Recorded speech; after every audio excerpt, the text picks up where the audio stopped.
అలంపూరు జోగులాంబ ఆలయం. హాయ్ అండి, ఎలా ఉన్నారు? అందరూ బాగున్నారా?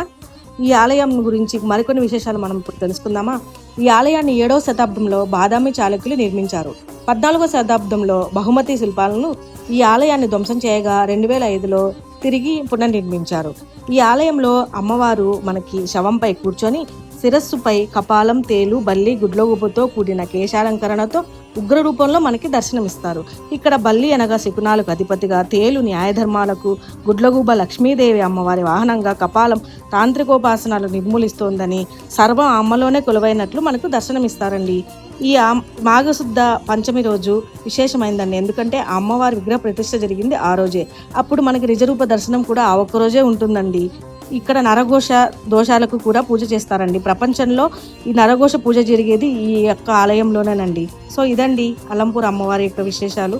మరి యొక్క ఆధ్యాత్మిక కట్టడం గురించి తెలుసుకుందామని సబ్స్క్రైబ్ చేసుకోండి.